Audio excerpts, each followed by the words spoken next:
Olá a todos, tudo bem? Aqui é o Marcos Fabrício, estou como coordenador pedagógico do projeto Bahia Produtiva,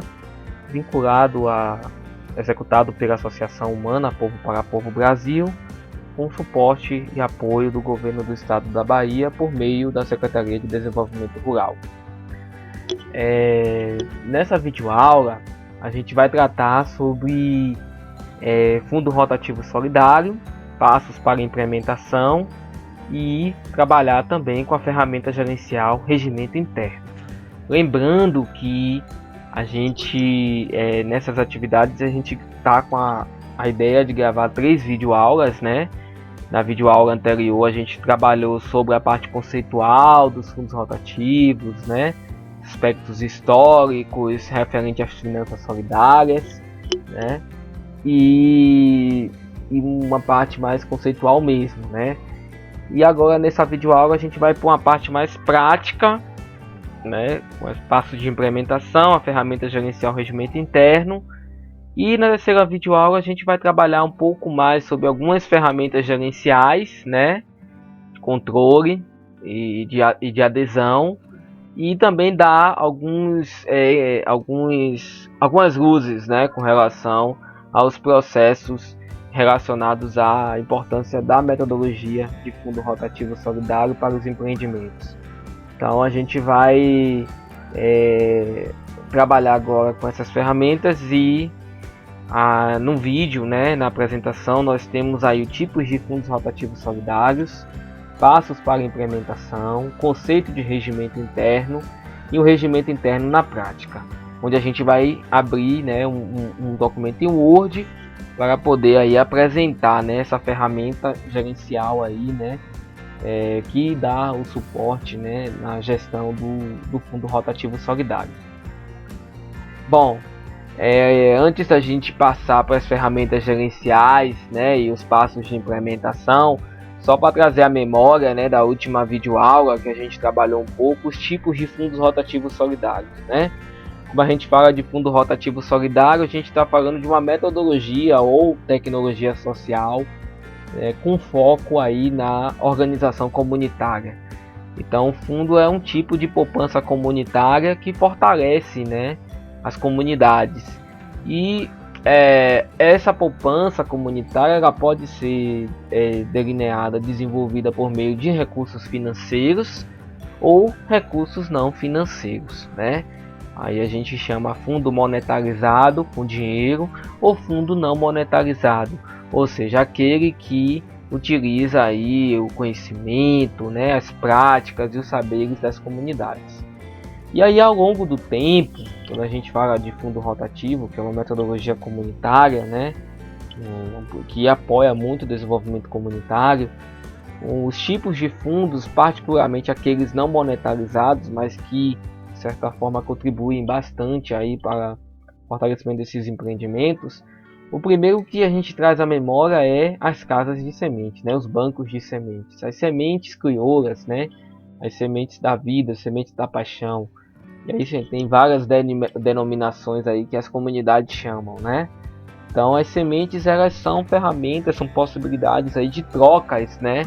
E de guarda e de possibilidade também de história daquela comunidade. Então um agricultor, uma agricultora, geralmente ele tem sementes que podem ser trocadas com outro agricultor, com outra agricultora, e que permite, por exemplo, aí a garantia, né, de que essas sementes elas vão estar sempre em processo aí de troca, né, garantindo um processo social, né, de relações entre essas pessoas, entre esses agricultores.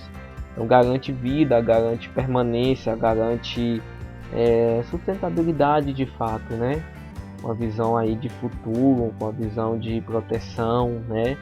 E as sementes é uma ferramenta bastante, uma possibilidade bastante significativa, né, do ponto de vista aí das possibilidades aí de continuidade, né, da mulher e do homem do campo.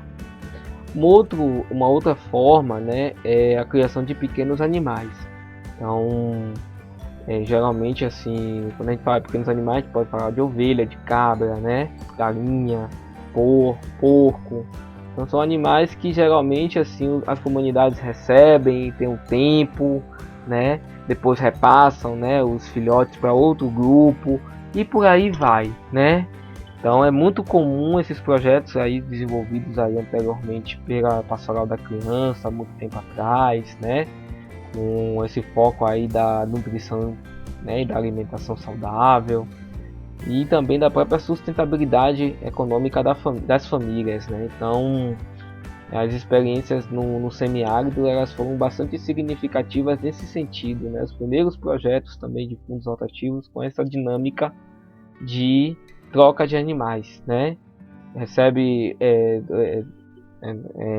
pequenos animais, aí eles se desenvolvem, depois a família repassa para uma outra família e essa família também tem acesso, depois repassa para outra e por aí vai, né?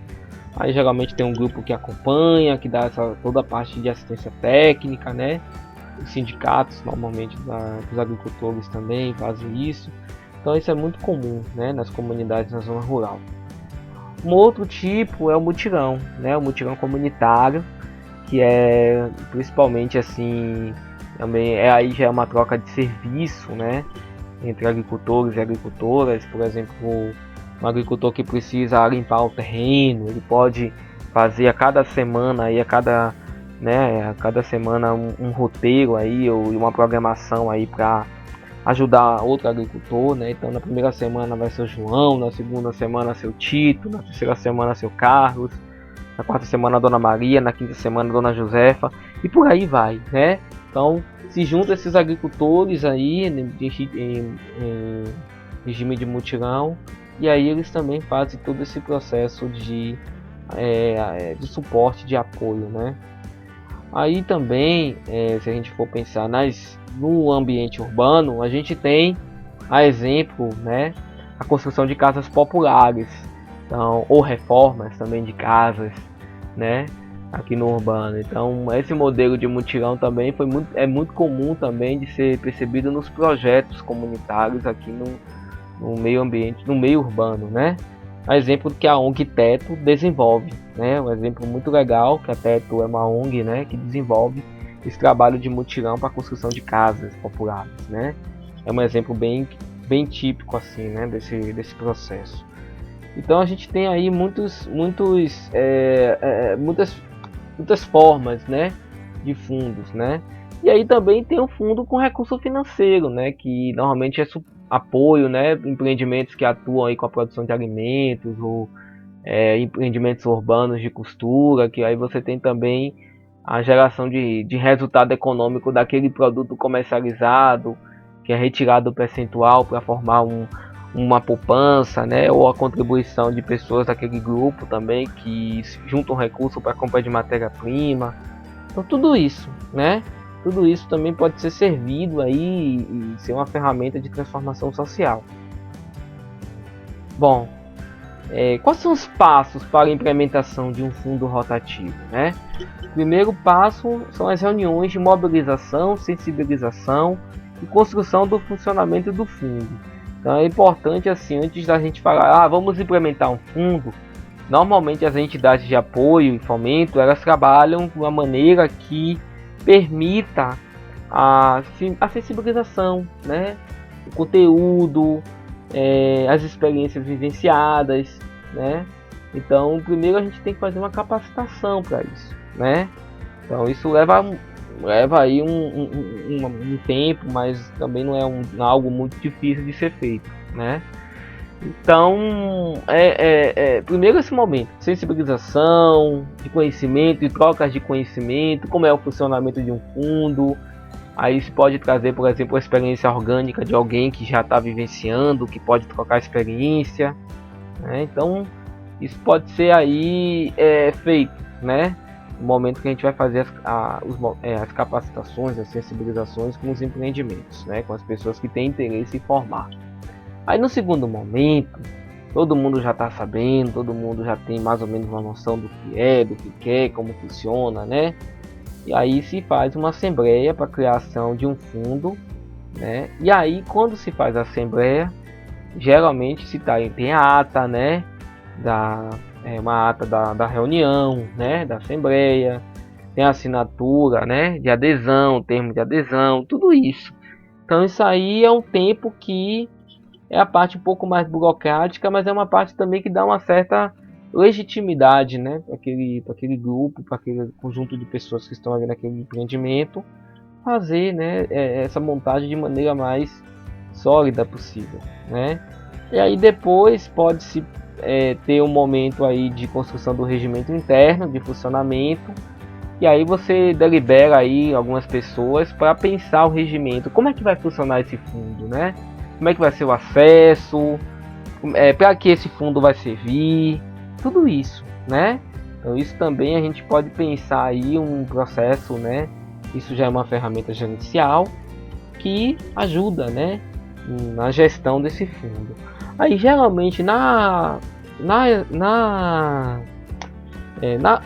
regimento a gente tem, né, a definição do fundo, qual foi o motivo do qual ele foi organizado, quem pode participar, de onde vêm os recursos, quem serão os beneficiários, quais são as regras de acesso, quais são as formas de contribuição, qual é o período de reunião, né? Quem são os sujeitos que participam, como é que é a entrada de pessoas, saída de pessoas, né? E etc. Aí vai depender muito da dinâmica da comunidade, né? Não existe um modelo pronto de regimento. A gente vai mostrar aqui um modelo, uma sugestão, mas esse modelo não é único, né? Cada empreendimento, cada realidade, ele pode fazer um tipo de regimento, né? Ou norma. Também pode ser acordo coletivo. Aí os nomes também variam de acordo também com cada realidade. Finalmente a gente tem depois a construção de um sistema de contribuição, né? E aí a gente vai ver se a contribuição vai se dar em dinheiro, serviço, produtos, né? Ou na combinação destes, né? E depois aí na continuidade a gente tem a comissão, né? Que aí pode ser um grupo que vai fazer a gestão. No regimento interno que a gente vai trazer daqui a pouco, a gente já traz um exemplo, né? 3 pessoas, sendo um coordenador, sendo uma pessoa na área de secretaria, sendo alguma pessoa que fica na tesouraria, que vai fazer esse controle financeiro. Mas aí vai variar muito de acordo com o tamanho do grupo, com a dinâmica, né? Mas essa comissão é para fazer a gestão, né? Mas a gestão a gente sabe que é compartilhada, não é algo que só esse grupo vai fazer a gestão, né? Você tem, por exemplo, um momento de assembleia que todo mundo precisa participar e acompanhar, né? Monitorar o funcionamento desse fundo. Ao final, a gente tem um processo de informar as pessoas, aos parceiros, né? Que ali existe um fundo rotativo. Por que é importante a gente fazer essa comunicação, né? Porque, por exemplo, cotidianamente as organizações sociais que estão apoiando ou desenvolvendo projetos em algum território, elas podem, por exemplo, elaborar algum projeto, né? Ou participar de algum edital, algum chamamento público.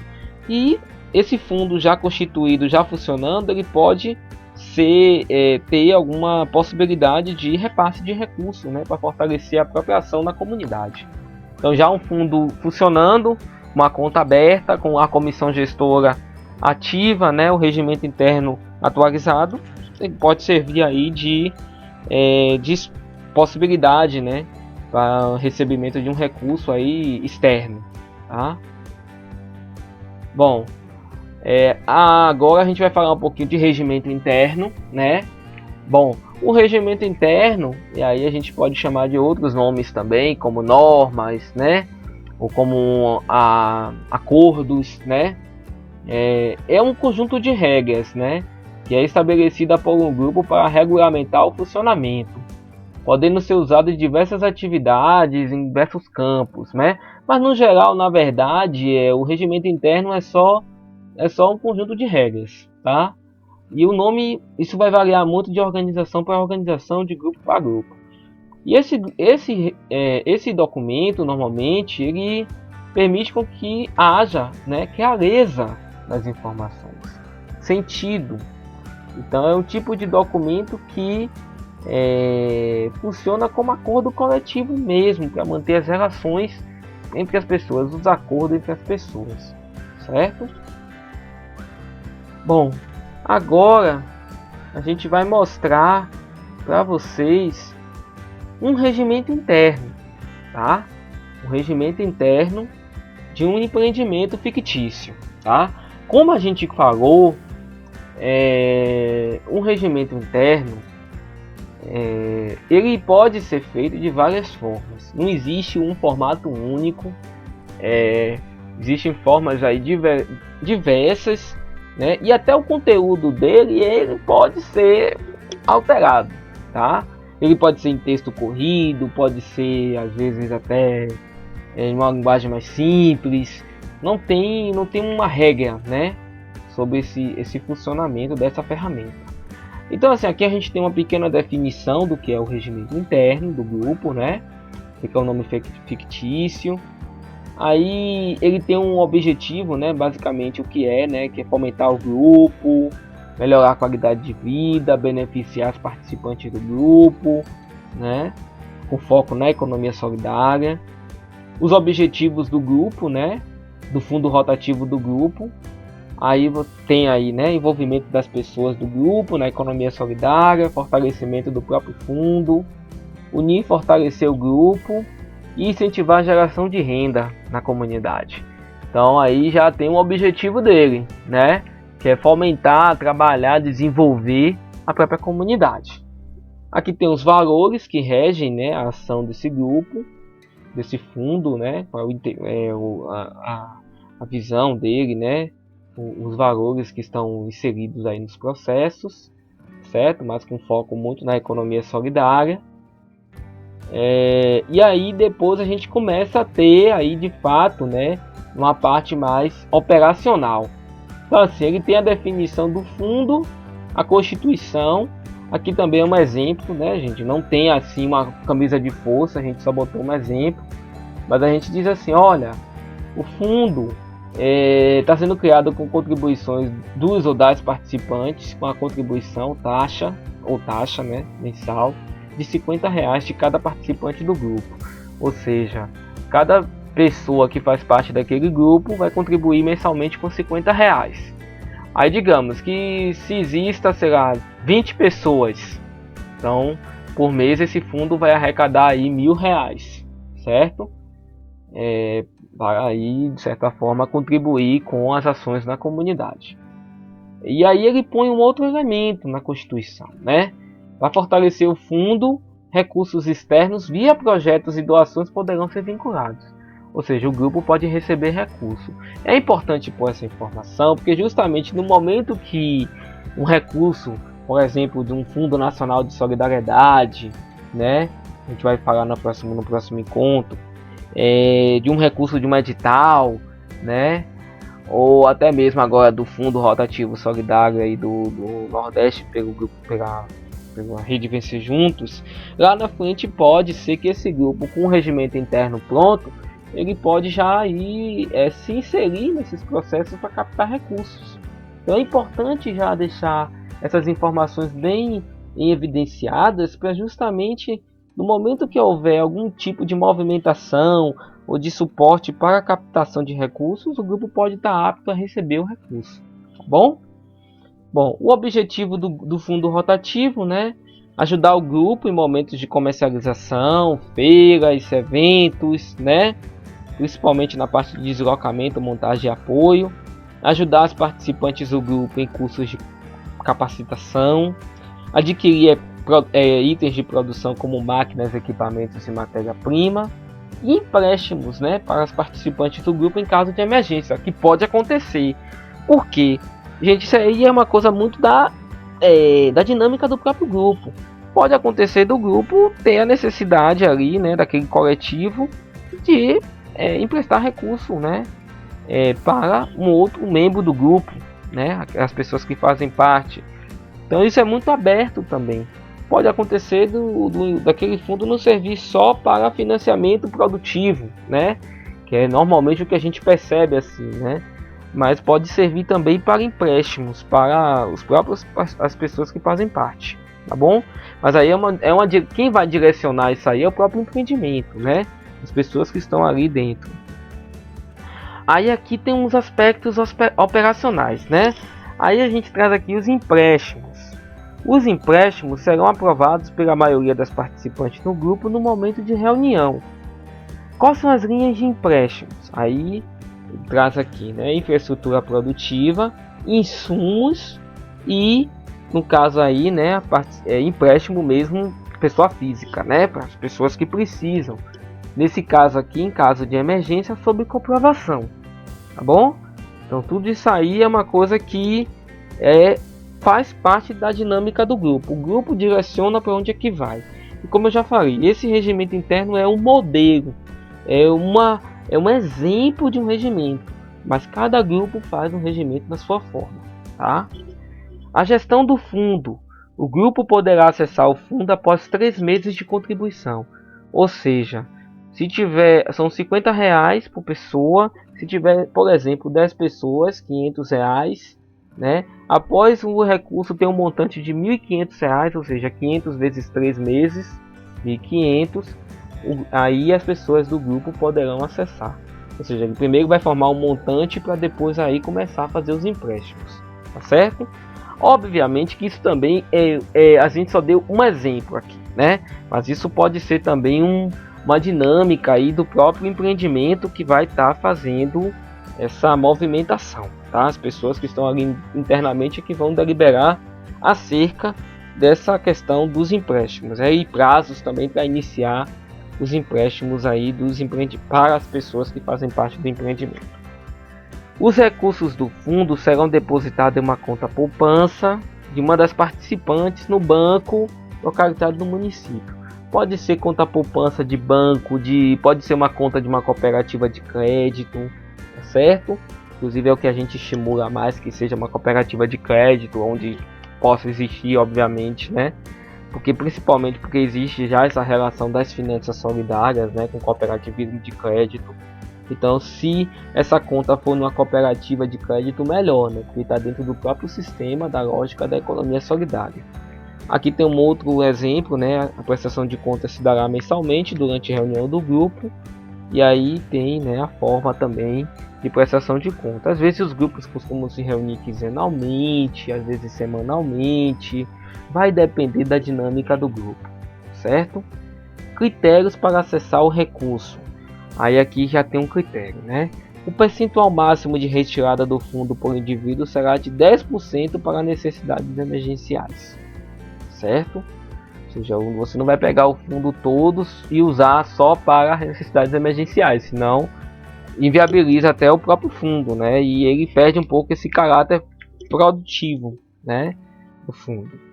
O percentual máximo de retirada do fundo para atividade produtiva será de 30%. Caso seja necessário um percentual maior, necessitará da aprovação do comitê gestor. De qualquer forma, o comitê gestor vai fazer a avaliação dessa solicitação, né? Mas geralmente assim, é no máximo 30%. Ou seja, se tiver R$1.000 aquele fundo, no máximo até R$300 que pode ser retirado para apoio produtivo, tá? O limite de empréstimos obedecerá a 50% da margem de segurança do fundo, em princípio, sendo que quando houver entrada de novos integrantes ou até mesmo houver injeção de recursos, caberá ao comitê gestor do fundo avaliar a percentagem de margem de segurança. Gente, isso aí a gente inseriu porque existe essa questão do fundo acabar, né? Se todo mundo acessa ao mesmo tempo, a gente não consegue ali garantir que esse fundo continue. Então, essa possibilidade de você trabalhar essa questão da margem de segurança é bastante interessante. Agora, como eu estou mencionando, vai depender da situação do grupo, né? Da dinâmica. O próprio comitê gestor vai estar aí, né, fazendo todo esse processo de gerencial. Então, isso aí acaba acontecendo e vai seguindo muito a lógica do contexto onde aquela comunidade está inserida. A devolução dos recursos. Aí aqui tem algumas questões, né? Mas isso também vai de acordo com cada empreendimento, tá? Por exemplo, quem acessa o recurso do fundo continua a contribuir com a taxa mensal de manutenção, certo? O valor do empréstimo será devolvido de forma à vista no prazo de 30 dias da aquisição do valor emprestado ou em parcelas, com valor e vencimento a ser avaliado pelo comitê gestor, porque também vai depender do volume de recursos que a pessoa acessou, né? Digamos que ela acessa, sei lá, R$3.000 de um fundo, obviamente que às vezes ela não vai conseguir devolver num prazo muito curto, né? Então isso também vai depender muito da dinâmica, né? Do montante de recurso acessado, né? Aí vai ter que ver a questão também da margem de segurança daquele fundo, tudo isso, né? E aqui, ó, o valor a ser desenvolvido só poderá ser em forma de recursos monetários, em dinheiro. A gente está falando aqui de um exemplo de fundo monetário, mas existe também exemplos de fundo não monetarizado.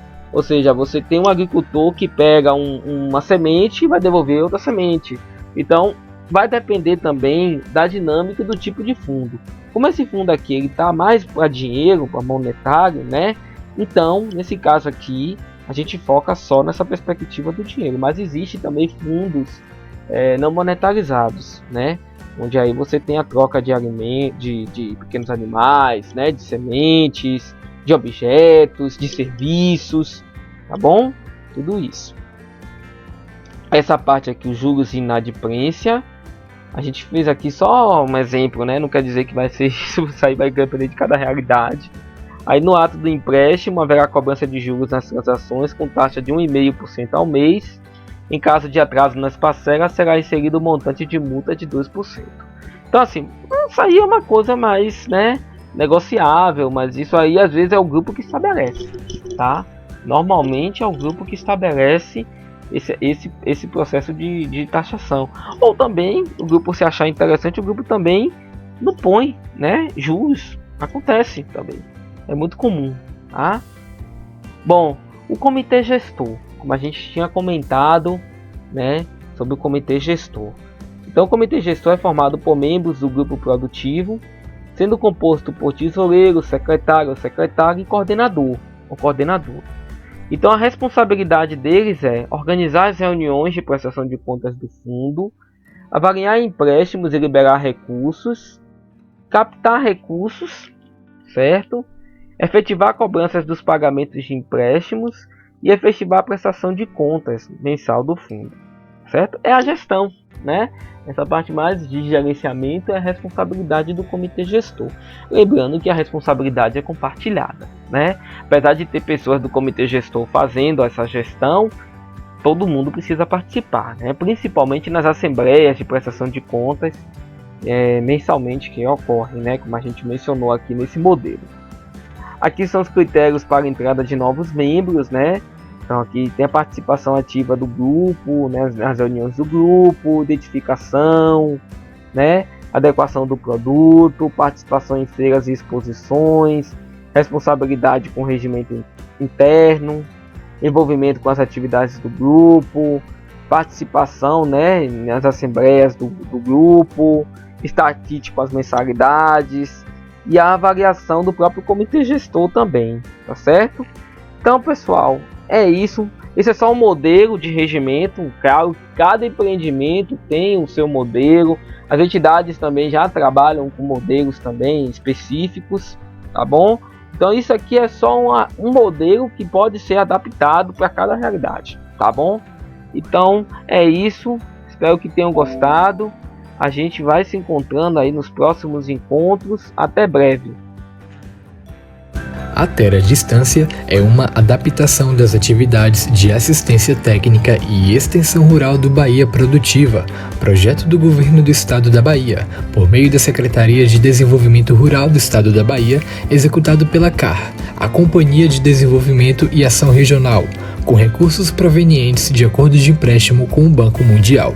Essa modalidade visa dar continuação às atividades de capacitação e apoio para produtores, associações, cooperativas, empreendimentos produtivos e agentes comunitários rurais.